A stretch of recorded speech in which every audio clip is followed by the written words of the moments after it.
Scissor lifts are a staple of industrial sites, used for everything from elevating workers to extending wall-mounted mirrors. They rely on a mechanical linkage that is ubiquitous in our daily lives. At its most basic level, the mechanism consists of two straight bars of equal length, joined by a single pin at their exact center. Because the pivot point is dead center, the distance from that center to each of the four ends is always identical. That symmetry means that if you connect the four outer endpoints, you will always trace a perfect rectangle. Contracting the mechanism simply changes the rectangle's proportions. It may get taller or wider, but it never loses its four-cornered rectangular structure. This rigid geometry means a standard scissor linkage is locked into a linear path. It can only push straight out or pull straight in, moving along a single axis.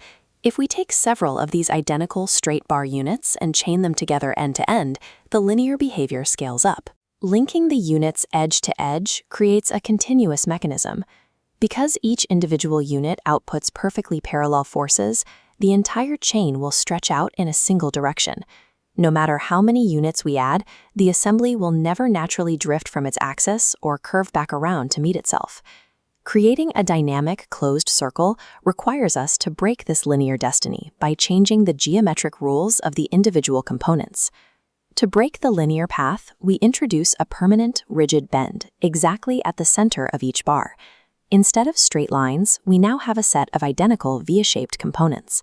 When we pin two of these bent bars together at their angled center, we create a new type of scissor linkage. In this assembly, the angle of the bend itself, which we can call angle phi, is exactly 150 degrees. This 150-degree pivot shifts the symmetry of the classic scissor. It forces the arms to expand at an offset, changing the output angle of the entire unit. We can map the geometry by tracing invisible lines extending from the tips of the bars until they intersect. This layout establishes two variables: the interior opening angle of the scissors, beta, and the invisible intersection angle on the outside, alpha. The projections angle is determined by a simple equation. Angle alpha equals 180 degrees minus the bend angle, phi. So a 150-degree bend dictates a 30-degree intersection. As the scissors open and close, the interior beta angle shifts, but that 30-degree wedge remains perfectly static. By locking in this constant 30-degree wedge, we have created a mechanism that intrinsically curves. Scaling this up to a complete circle is now a matter of simple division. To complete a full 360-degree rotation, we need exactly 12 of these 30-degree wedges chained together. As we add bent scissor pairs, the structure begins to curve back on itself.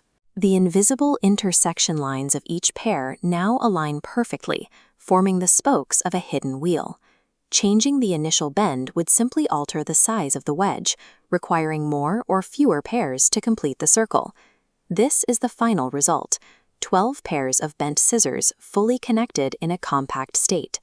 When an outward force is applied to the joints, the entire structure expands smoothly into a massive, rigid ring.